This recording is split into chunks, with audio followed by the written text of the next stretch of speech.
Seja bem-vindo a mais um vídeo para o nosso canal de design de interiores. E o tema hoje vai ser como cobrar pelo seu projeto, por metro quadrado ou por hora trabalhada. Antes da gente começar a abordar esse tema, eu quero dar um recado super importante, que eu já tô pensando em alguns dias, foi que eu abri um Close Friends lá no meu Instagram, tá? Só para designers de interiores. Então, se você já me segue lá no meu Instagram, ou se você quer participar desse close lá, que eu vou abordar alguns assuntos, eu não tô prometendo nada, como eu comentei lá com vocês, mas às vezes vai surgir algum tema interessante que eu quero compartilhar com vocês, e tem sempre alguém conversando comigo no direct sobre algum tipo de assunto que eu sei que pode ser relevante para outras pessoas e eu posso trazer isso de uma forma mais rápida e mais prática lá nos stories, só pra gente, diferente daqui do YouTube que a gente aborda assuntos com vídeos mais longos. Então, se você quiser entrar, vai lá no meu Instagram, me manda uma mensagem no direct que eu vou incluir você lá no nosso Close Friends só para designers de interiores, tá? Pode ser formado e pode ser estudante também. Então, voltando pro assunto. Qual é o jeito certo de cobrar? Por metro quadrado ou por hora trabalhada? Eu fiz uma pesquisa sobre qual seria o valor do metro ideal aí de interiores. E as informações que eu tive foi o seguinte: para iniciante, se você fosse cobrar por metro, de 40 a 80 reais o metro quadrado, intermediário de 80 a 150 reais, e se você fosse um profissional experiente aí, desejado, né, de 150 a 300 reais um metro, só do projeto, tá? Sem incluir visita, sem incluir obra, nada disso, só o projeto. E aí eu fiz um exemplo aqui até pra gente se basear. Por exemplo, vamos considerar um apartamento pequeno de 50 metros quadrados. Se você fosse cobrar ali o valor de 40 reais, que seria o mais barato por metro, você cobraria R$2.000 pelo projeto, que é um valor barato. E se você fosse cobrar o máximo, ou seja, se você fosse aquele profissional desejado, experiente, bem posicionado no mercado, cobrando R$300 o metro, você cobraria R$15.000 o projeto de um apartamento de 50 metros quadrados. Meu sonho, né, gente? Então, olha como que destoa, né, esse valor aí da metragem quadrada. E mesmo assim, você cobrando por metro, não te garante uma previsibilidade de quanto tempo ali você vai levar, porque tem clientes, na verdade, tem projetos que vão exigir mais, principalmente essa questão do apartamento pequeno, 50 metros quadrados. Geralmente, apartamentos que são pequenos, a gente trabalha muita marcenaria planejada. Às vezes os clientes têm muitas coisas e a gente tem que fazer o negócio ali funcionar e acontecer, trazer vários tipos de solução, e o desenvolvimento dessa parte de marcenaria leva muito tempo. Então, cobrando por metro quadrado, você não consegue ter uma previsibilidade se você está cobrando certo ou não, resumindo, tá? Até porque também, gente, um ponto muito importante é que nós vendemos serviço. E quando a gente vende serviço, a gente vende o nosso tempo, tá? E por isso que é importante nós cobrarmos por hora. Pra gente conseguir fazer uma manipulação de quanto tempo a gente levaria pra fazer um tipo de serviço ou outro tipo de serviço, até pra gente conseguir organizar a nossa agenda e montar um cronograma que funcione, tá? Isso é um ponto muito importante também. A gente vende serviço, a gente trabalha com a nossa hora, que é limitada, né? Mesmo que a gente tenha equipe trabalhando com a gente, uma pessoa que nos ajude, a nossa carga horária é limitada. E aí, eu vou dar um exemplo pra vocês super legal, que eu comentei, inclusive, com uma pessoa no direct lá do meu Instagram, que ela tava me perguntando exatamente isso, que eu acho que é um exemplo ótimo. Vamos comentar aqui e continuar falando sobre o apartamento de 50 metros quadrados. O cliente chega em você, te contrata para fazer o projeto, tá? E aí você cobra, vamos supor aqui, por metro quadrado, R$40 aqui. Você cobrou R$1.500 pelo projeto. Ai, meu Deus. E aí, tudo bem? E aí o cliente fala assim: fulano, eu quero fazer o projeto de marcenaria aqui do meu apartamento. Quero também que você pense na parte de iluminação. Aí você conversando com o cliente, você consegue entender o que ele vai querer fazer de intervenções no espaço, tá? Ah, eu quero trocar as bancadas da cozinha e do banheiro a partir de marmoraria. E é isso. Não vou fazer forro. Vai ser só a iluminação ali no ponto central, marcenaria e a troca da marmoraria. E você, R$1.500, fechou o projeto. E aí você faz esse projeto. E aí durante esse percurso, esse cliente indica para um amigo dele no mesmo prédio que comprou também apartamento do mesmo tamanho, exatamente igual, certinho, tudo igualzinho. E aí você fala, não, tá bom, então vou fazer por R$1.500 também pra você. Ele, ótimo, maravilhoso. Aí depois você vai ver que aquele cliente, ele quer fazer forro, ele quer fazer uma iluminação super diferenciada, ele quer fazer a marcenaria igual o outro, né? Ele quer trocar a marmoraria, as bancadas, ele quer trocar todo o revestimento do apartamento. Ele quer trocar os revestimentos dos banheiros, da casa toda. Ele quer os revestimentos da lavanderia, da cozinha. Ele quer fazer uma pintura completamente diferente. Ele quer uma textura diferenciada. Ele quer papel de parede no lavabo. Geralmente apartamento de 50 metros quadrados não tem lavabo, mas assim, para vocês entenderem. É um cliente que ele vai te exigir o dobro do tempo da criação do projeto em relação ao primeiro, e você cobrou exatamente o mesmo valor. Pensa comigo, você vai ter prejuízo ou lucro nesses serviços? Primeiro você já tá cobrando um projeto super barato, né? E aí o outro ainda você vai trabalhar muito mais. Então, às vezes aqui nesse comparativo de um projeto para outro, você vai trabalhar em torno aí de 1 semana a 2 semanas a mais de um projeto para outro. Pensa. Gente, um projeto hoje de 50 metros quadrados aqui no escritório, a gente levaria em torno aí de uns 70 a 80 horas trabalhadas, tá? E aí, se você migra para um projeto onde o cliente vai fazer mais coisas, isso pode alavancar até 40 horas trabalhadas a mais, que te daria mais 1 semana de trabalho, ou até 2, né, se for mais tempo. Então, vê como essa questão de cobrar por metro quadrado é extremamente, assim, aleatório. Você não consegue fazer nenhum tipo de previsão e conseguir montar um cronograma e saber quanto tempo você vai levar para fazer cada uma das etapas do projeto. E até dar um prazo que você vai conseguir cumprir com o cliente. Então, todos esses pontos é algo que eu estou justificando o motivo pelo qual cobrar por hora trabalhada faz muito mais sentido, tá? E aí, vantagens de cobrar por hora.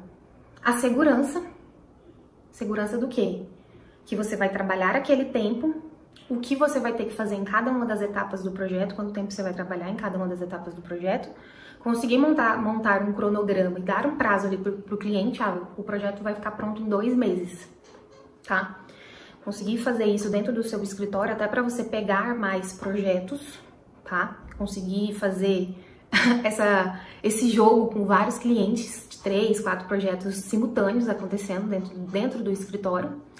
E outro ponto positivo que eu comentei aqui com vocês é a questão de você conseguir ter uma perspectiva para novos projetos.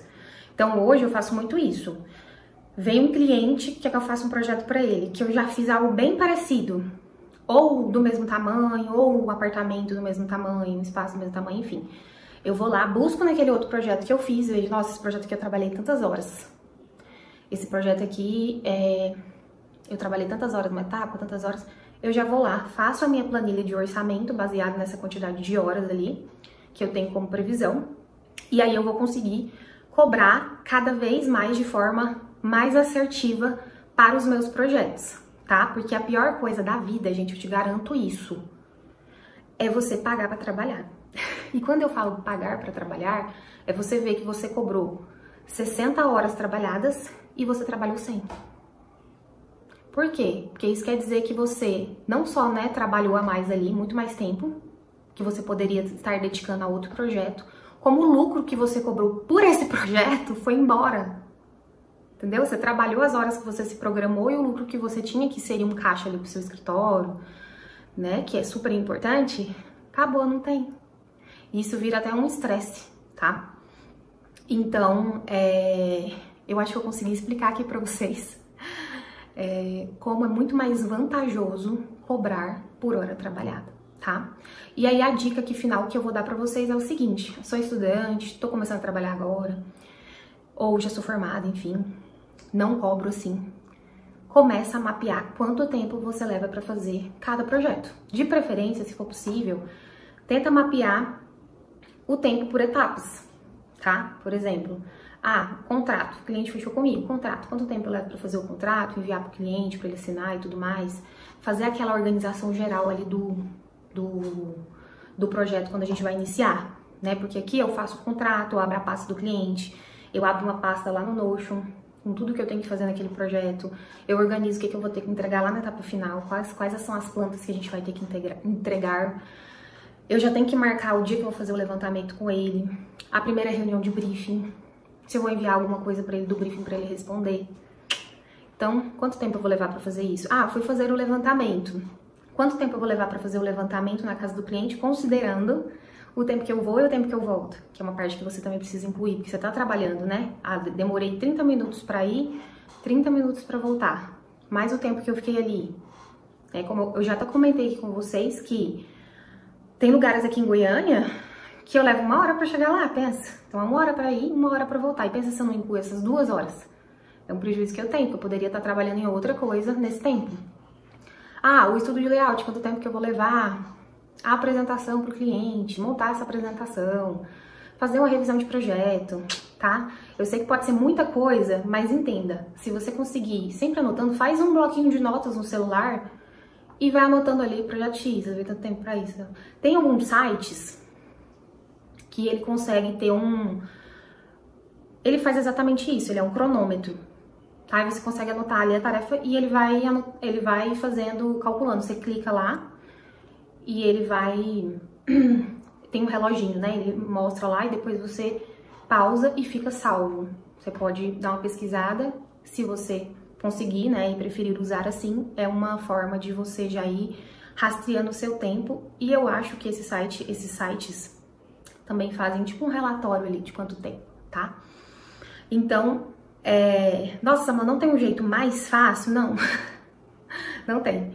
E os meus primeiros projetos, como que eu vou fazer? No chute? Você acha que foi diferente comigo? Ou com as outras pessoas? Não, gente, é assim mesmo, no chute. Meu Deus, quanto tempo que eu vou levar pra fazer essa cozinha, Jesus amado.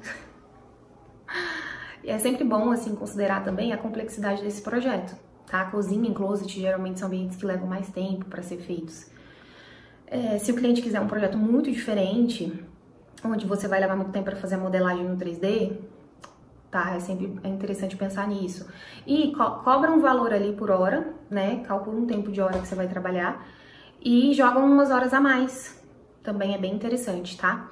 Então, é muito, muito, muito melhor cobrar por hora trabalhada, por todos esses motivos que eu falei, e também porque você consegue saber quanto que vale a sua hora, baseado nos custos fixos e nos custos variáveis do projeto, tá? Os custos fixos do seu escritório, o tempo que você vai levar para fazer esse projeto e os custos fixos variáveis do projeto. O que seriam os custos fixos variáveis do projeto? A gasolina, né? A gasolina que você vai lá fazer o levantamento. Ou se você for fazer a apresentação do projeto para o cliente, você vai até ele, mais gasolina. Se você for fazer a impressão do projeto para entregar para o cliente, é um custo. Se você for dar um mimo para o cliente também, uma lembrancinha, é um custo. Então você tem que sempre pensar dessa forma, porque senão, gente, com o tempo, sabe o que acontece? Você vai ficar desanimado se você não conseguir cobrar de forma certa. E isso é desvantajoso para você e também para nossa profissão, porque tem muita gente cobrando totalmente assim errado. Tem gente cobrando R$200 para fazer um ambiente, gente, de um projeto, pelo amor de Deus, não faz isso não. Ah, mas eu tô fazendo só o projeto de marcenaria, mas é muito pouco, muito. Ah, mas eu tô fechando um projeto, mas eu tô fazendo, pelo menos eu tenho serviço. Mas sabe o que você tá fazendo? Você tá trabalhando muito, você está desvalorizando a profissão, tá? E aí você mesmo tá fazendo isso, provavelmente você não tem coragem de cobrar mais. Isso é uma segurança que você vai precisar trabalhar dentro de você, porque você não acredita que o outro pode te pagar o valor que o seu serviço vale. E isso é bem complicado, por isso que muitas pessoas desistem. Elas vão trabalhar para alguém ou elas vão sair da profissão. Então, para finalizar, gente, eu acho que eu trouxe aqui todos os pontos sobre por que é mais importante cobrar por metro. Espero que vocês tenham gostado. Se ficou alguma dúvida sobre esse assunto, me pergunta aqui que eu vou responder para você com muito carinho. Beijos e aguardo você lá no meu Instagram pra gente discutir sobre outros assuntos.